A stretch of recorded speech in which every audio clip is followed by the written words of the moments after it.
In Greek Urn 70, geese surrounded a fortified camp. Inside, thousands of Persian soldiers defeated, defenseless, waiting. What happened next wasn't a battle. The fighting was over. This was something else entirely. History classes teach you about the 300 Spartans at Thermopylae, the heroic last stand, the noble sacrifice. They don't teach you what came 11 months later when 10,000 Spartans returned with the largest Greek army ever assembled. They don't explain what vengeance meant in the ancient world. They don't describe what happens when an entire civilization decides that mercy is no longer an option. By the time the sun set on the plains of Plataea, the bodies would be counted not in hundreds, but in tens of thousands. And the survivors, all 3,000 of them from an army that had numbered over 100,000, would carry home a message that would echo across the Persian Empire. This is the story of how ancient Greece answered Thermopylae, and why even the victors would struggle with what they had done.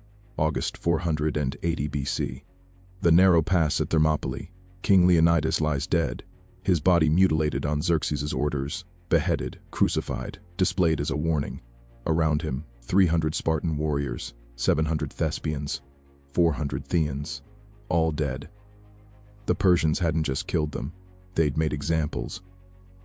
Xerxes orders the Greek corpses stripped, left to rot in the summer heat.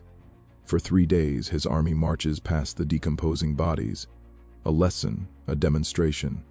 This is what happens when you resist the King of Kings. But Thermopylae was never meant to be a victory. It was a transaction, lives traded for time. And as Persian forces sweep south into Greece, the question becomes, what will that time purchase? September 480 BC. Mardonius, Xerxes' most trusted general, leads the Persian army through central Greece. City by city, the advance continues. Thespi burned to the ground. Every building, every temple, the population fled, but their homes are turned to ash and rubble. Plataea, the same treatment, systematic destruction, not just conquest, erasure. Then Athens. The Persians enter an evacuated city. The civilian population fled weeks earlier to Salamis and the Peloponnese. What remains are empty streets, abandoned homes, and the temples on the Acropolis. The Persians torch everything. The Parthenon, ancient even then, burns. The temple of Athena Polis, housing sacred relics dating back centuries, is destroyed. The fires burn for days. When they finally die, Athens exists only as a scorched memory on a hilltop. This wasn't just warfare. This was systematic cultural destruction. The Persians were erasing Greece from the earth. But then Salamis, in the narrow straits between the mainland and the island, the Greek navy springs its trap. The Persian fleet, massive and confident, finds itself unable to maneuver in confined waters. Greek triremes ram, board, and sink, ship after ship. By sunset, Persian naval supremacy is shattered. Xerxes watches from a golden throne on the shore as his invasion plans dissolve in fire and cider. Within days, he makes his decision. Retreat to Persia with half the army. Let Mardonius finish this with the remainder. The message is clear. This war should already be over. Finish it. 480 to 479 BC. The winter months, Mardonius pulls his army back to Thessalon and Macedonia. Northern Greece already under Persian control. His force still numbers over 100,000. Persian infantry, cavalry, and crucially Greek allies, Thebes, Thessaly, Macedonia, cities and regions that have chosen to submit rather than resist. In Sparta, the winter passes differently. Pausanias, nephew of the dead Leonidas, is named regent. He's young, untested in major command, but carrying the weight of his uncle's death. Around him, the Spartan assembly debates. Some argue for caution, others for immediate action. But there's a third option, never spoken aloud in the assembly halls, yet present in every discussion. What kind of victory are we preparing for? Because by spring it's clear that this war has become something more than survival. The Greeks have held, they've won at Salamis. Now they have a choice about what comes next. Spring 479 BC, Mardonius tries diplomacy first. He sends Alexander I of Macedon, a Greek technically, though one who submitted to Persian authority, to Athens with an offer. The terms are generous, almost too generous. Complete reconstruction of Athens. Persian goal to rebuild every temple, every home, territorial expansion, additional land, favorable trade status, autonomy within the Persian Empire. Self-governance. As long as Athens acknowledges Persian supremacy, all they have to do is abandon the Greek alliance. The Athenian assembly gathers in their temporary refuge on Salamis. They're living in tents and requisitioned homes, their city a ruin across the water. Everything they owned is ash. The Persian offer would solve every immediate problem they face. They refuse. The Spartan ambassadors present at the meeting report back that the Athenians didn't just decline, they threatened to execute anyone who suggested accepting. One council member who spoke in favor of the offer was stoned to death by the crowd. His wife and children killed by Athenian women who dragged them from their home. The message is sent to Mardonius. There will be no negotiation. Mardonius responds with action. His army returns to Athens, still abandoned, still empty. What the first burning left partially standing, this second wave of destruction finishes. Buildings that survived the first flames are systematically demolished. Wells are filled with rubble. Agricultural land is salted. This burning is different. It's not conquest. It's punishment. When the Persians withdraw again, Athens exists only as scattered stone and ash. 2 complete destructions in less than a year. Mardonius pulls back to Boeotia, to the plains near Plataea. He chooses the ground carefully. The Asopus River provides water and a defensive line. Behind him, Thebes, allied to Persia, offers a secure base. Most importantly, the flat plains favor his cavalry, the Persian army's greatest advantage. He constructs a fortified camp, wooden walls, defensive positions, supply stockpiles. Then he waits. The challenge is implicit. If you want to end this, come to ground that favors us. The Athenians send urgent messages to Sparta. Either march now or Athens will have no choice but to accept Persian terms. For weeks, Sparta hesitates. The Isthmus of Corinth is fortified. The Peloponnese is defensible. Why risk everything in open battle? But then Porsenius makes his move. He mobilizes not just Sparta's army, but the full military might of the Peloponnesian League. 5,000 Spartan hoplites, the full levy, every able-bodied Spartan citizen. 5,000 perioi, free inhabitants of Spartan-controlled territory. 35,000 helots armed as light infantry. An unprecedented number of these semi-enslaved laborers mobilized for combat. The Spartans march north, picking up allies at every city. Corinth, Megara, Sicon, Epidaurus, Troezen. The Athenians join from Salamis. 8,000 hoplites, their entire remaining military force. By the time the combined Greek army reaches the hills above the Persian camp, it numbers nearly 110,000 men. This is the largest Greek army ever assembled in recorded history. The Greeks take position on the slopes of Mount Cithaeron, overlooking the plain where Mardonius waits. For anyone who understands ancient warfare, the tactical situation is immediately clear. The Greeks hold high ground. Their hoplite phalanx, interlocking shields, long spears, is devastating in frontal combat, but requires solid footing. The slopes give them that, plus the advantage of charging downhill. The Persians control the plain. Their cavalry can maneuver freely on flat ground. Their archers can rain down volleys. But advancing uphill into a hoplite formation would be suicide. Neither side can attack without surrendering their advantage. So they wait. Day 3 of the standoff. Persian cavalry probing Greek positions gets too close. A unit of Athenian hoplites supported by archers engages them in the foothills. The fighting is chaotic. Cavalry wheeling, hoplites bracing, arrows flying.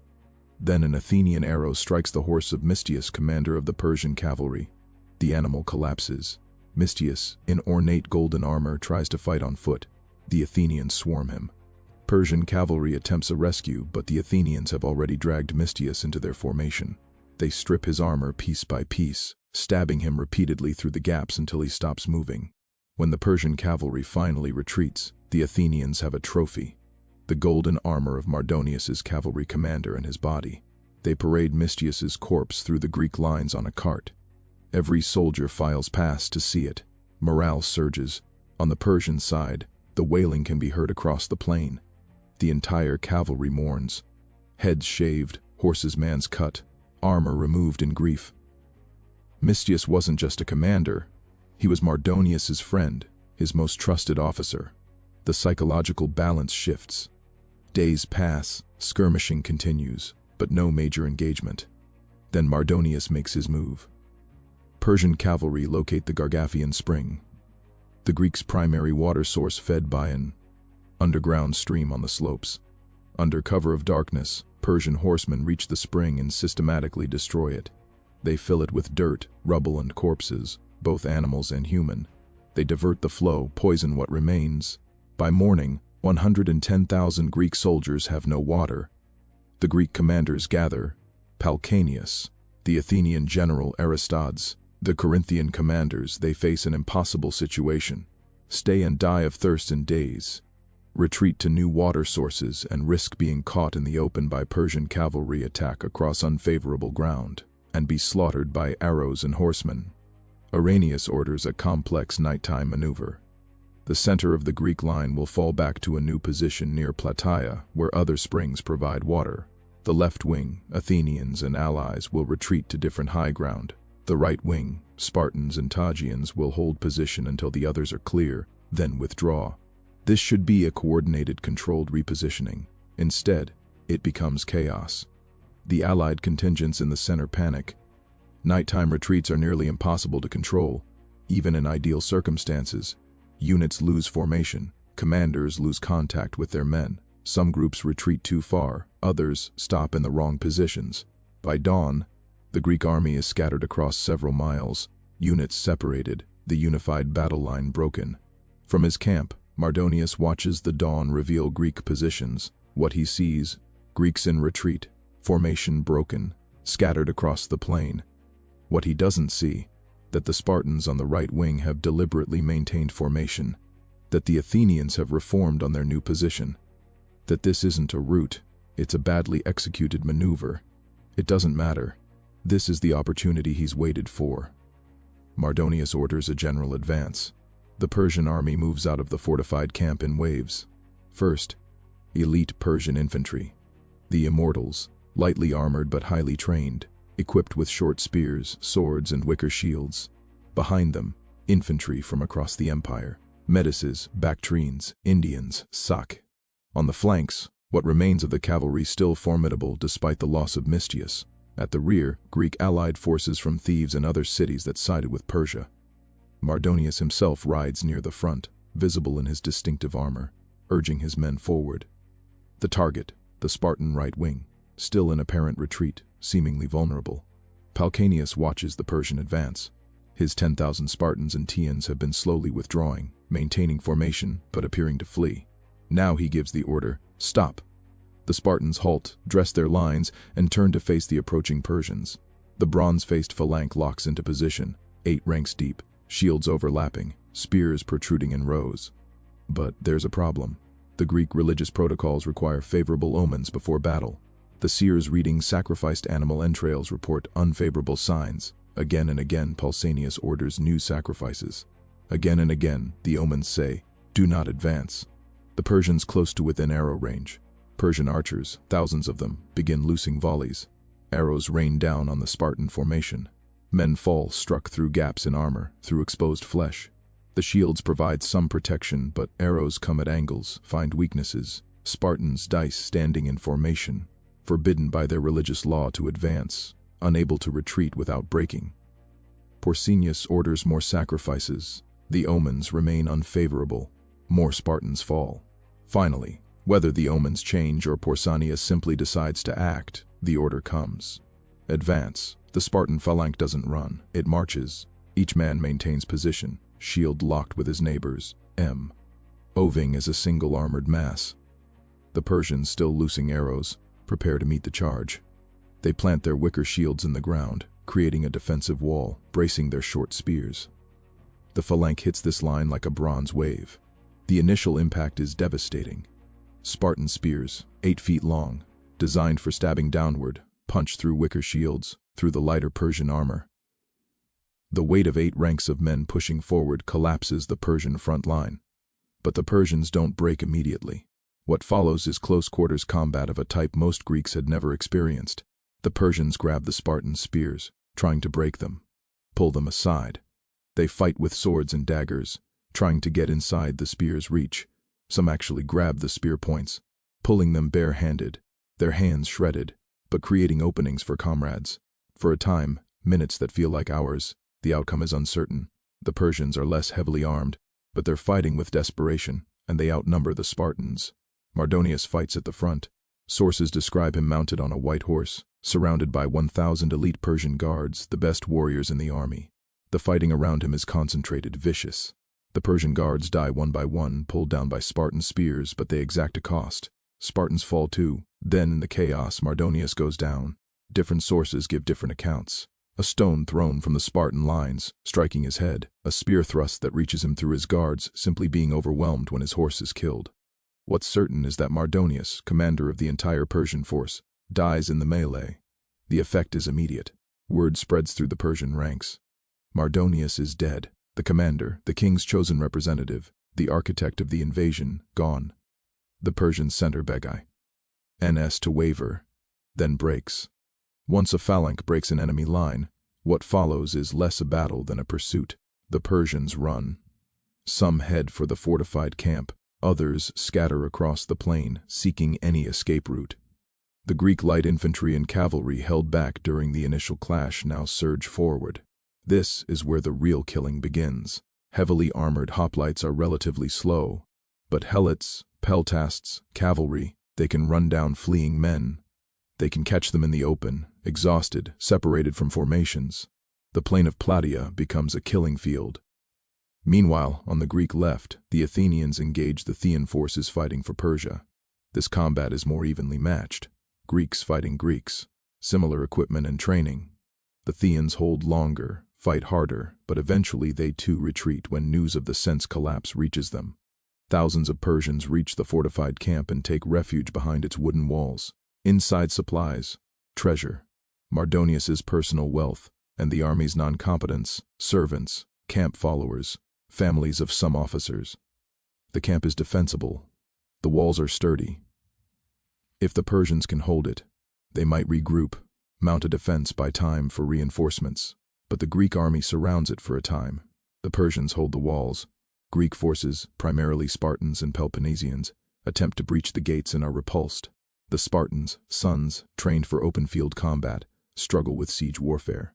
Then the Athenians arrive. The Athenians, more experienced with varied warfare, find a weakness in the fortified camp's defenses. They coordinate a concentrated assault on one section of the wooden wall. The wall comes down. Greek forces pour through the breach. What happens next is documented in multiple Greek sources written decades later. The details are consistent, though the tone varies depending on the author. Inside the camp, the organized Persian defense collapses almost immediately. The remaining soldiers, already demoralized by the battle, trapped, exhausted, cannot mount coordinated resistance against the Greek army now flooding through the breached walls. The Greek forces move through the camp systematically. They don't take prisoners. Every Persian soldier found is killed. Sources describe Greeks moving through tents, through supply areas, through every section of the fortified space. Resistance, where it occurs, is brief. The non-combatants, servants, camp followers, the families, they fare no better. Ancient warfare had conventions about such things. Armies sometimes spared civilians, took them as slaves, used them for ransom. This wasn't that. Herodotus, writing about this event, doesn't dwell on details. He states the outcome of the Persian army at Plataea, numbering over 100,000. Approximately 3,000 survive. 3,000. The rest 100,000 men are dead by nightfall. Modern historians debate these figures. Ancient sources often exaggerated army sizes. Maybe the Persian force was smaller, 80,000, 60,000. But even conservative estimates put the dead at tens of thousands. And the Greek casualties, Herodotus reports 159 total Greek dead. Later sources say perhaps low thousands. The disparity is staggering, even accounting for ancient exaggeration. This wasn't a battle that went back and forth. This was systematic slaughter, beginning when the Persian line broke and continuing until virtually no one remained to kill. After the killing stops, the Greeks conduct inventory of the Persian camp. The treasure is immense: gold and silver bullion, payment for the army's wages, personal wealth of Persian nobles who campaigned with Mardonius, plundered goods from Athens, Plataea, Thespi, and other sacked cities, luxury items, jewelry, precious textiles, artworks, Porsenius order. Everything collected and catalogued. 10% is set aside for the gods to be dedicated at Delphi, Olympia, and other sacred sites. The rest is divided among the Greek cities according to their contribution to the army. The Spartans received the largest share. The Helots, the enslaved people who fought in the Greek army, received nothing. Mardonius's personal tent is preserved intact. Pausanias orders a meal prepared using Mardonius's kitchen staff, his supplies, his gold dishware. Then he orders a typical Spartan meal prepared alongside it. He invites the Greek commanders to see both meals side by side. Persian luxury next to Spartan simplicity. The message is carefully crafted. Look at what they brought to conquer us with. Look at what we defeated them with. But there's a darker subtext no one speaks aloud. Look at what we did to take this. News of the victory spreads across Greece that same day. Or so legend claims. The Greek navy wins a decisive victory at Mycari on the coast of Asia Minor, destroying what remains of the Persian fleet and liberating Greek cities under Persian control. Whether the timing is accurate or mythologized, the strategic result is clear. The Persian invasion is over. Greece has survived. But this isn't just survival. The psychological and political landscape has shifted. Athens begins reconstruction. But not as it was. The Athenians fortify their city aggressively, rebuild their navy with the largest fleet Greece has ever seen. The war has taught them that defense isn't enough. Sparta returns to the Peloponnese, but the memory of what happened at Plataea follows. The Spartans had always been respected, feared for their military skill. Now there's something else in how other Greeks regard them. Greek poets write victory odes. Temples are built, monuments erected, but certain details are omitted from the official commemorations. The number of enum. Why dead is celebrated. The speed of the victory is praised. The tactical brilliance is analyzed. What happened inside the fortified camp after the walls fell is mentioned in passing, if at all. Herodotus, writing a generation later, doesn't moralize. He reports this many died, the camp was taken, the wealth was divided. Plutarch, writing centuries after, is slightly more direct. He mentions that some Greeks questioned whether what happened after the battle was necessary, whether the scale of the killing served any military purpose. The Persian survivors who made it back across the Hellespont carried a message to the empire. The Greeks are no longer just defending. When they win, they erase. In pure military terms, Plataea achieved its objective completely. The Persian army in Greece was destroyed. The invasion was ended. The threat was eliminated. But there's a question that echoes through the historical record. Why so few survivors? Ancient battles, even decisive ones, typically saw armies break and run, with the majority surviving the actual combat. Casualties of 20 to 30% were considered catastrophic enough to break an army's will. 50% casualties were virtually unheard of. At Plataea, the casualty rate exceeded 95%. This requires explanation beyond the Greeks' one. What sets Plataea apart isn't the battle itself. It's what happened after the battle ended. The Persian line broke. The Greeks pursued. This is normal warfare. But the pursuit didn't stop when the Persians reached their camp. The siege didn't end with surrender offers or ransom negotiations. The breach of the walls didn't lead to selective targeting of combatants. Every stage was pushed to maximum lethality. This suggests decisions made at command level. Pausanias, the Athenian generals, the allied commanders. They shaped how the victory would be prosecuted, and they chose total elimination. After Plataea, the Greeks turned their attention to Thebes, the Greek city that had allied with Persia. Pausanias demands Thebes surrender the leaders who orchestrated the Persian alliance. Thebes refuses. The Greek army besieges the city for 20 days. Finally, Thebes surrenders the accused leaders. Antagonist escapes, but his family is taken. Timidas and other oligarchs are handed over. Pausanias executes all of them. The treatment of Thebes is instructive because it shows restraint the Greeks were capable of. The city itself is spared. The population isn't massacred. Only the leadership is punished. This restraint was present at Plataea too. The Greeks could have shown it. They chose not to. The Dian League forms in the years after Plataea, an alliance of Greek cities led by Athens, ostensibly for mutual defense against Persia. Within a generation, it transforms into the Athenian Empire. Cities that try to leave the League are besieged, conquered, their populations sometimes enslaved or killed. Sparta, watching Athens' expansion, grows concerned. The rivalry that leads to the Peloponnesian War, a conflict that will devastate Greece for nearly 30 years, has its roots in the power dynamics established by the Persian Wars. The lesson of Plataea echoes through both. Victory isn't just about winning. It's about what you're willing to do with that victory. Modern accounts of Plataea focus on the tactics, the strategy, the heroism. This isn't wrong. Those elements existed, but they also tend to skip from the Greeks won the battle to the Greek. The Greek cities were liberated without dwelling on the intermediate steps, the fortified camp, the breach, the hours that followed. This isn't because ancient sources are unclear. Herodotus provides the numbers. Other sources corroborate.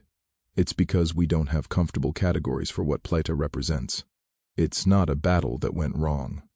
The EKs executed their plan successfully. It's not a war crime in the modern sense. Ancient warfare had different conventions. It's something in between, a conscious choice to use victory as a tool of annihilation. When the Greeks erect a victory monument at Plataea, the inscription lists the participating cities, honors the dead, celebrates the victory. It doesn't mention the 100,000 Persians who died. It doesn't need to. Everyone who sees the monument knows.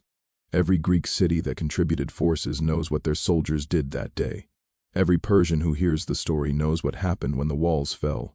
The monument is both a celebration and a warning. This is what happens when you invade Greece. This is what happens when you burn Athens. This is what happens when you kill 300 Spartans at Thermopylae and think you've won. You haven't won. You've only guaranteed what comes next. The title of this script asks, how 10,000 Spartans avenged the 300.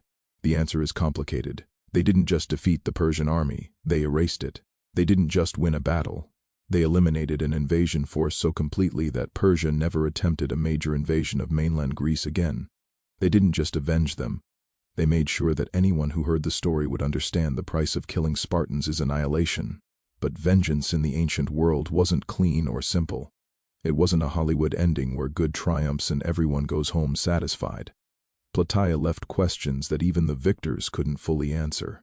When does defense become elimination? When does necessary force become systematic slaughter? When does vengeance become something that troubles even those who execute it? The Greeks won at Plataea. They secured their freedom, ended the invasion, and created a foundation for what would become one of history's most influential civilizations.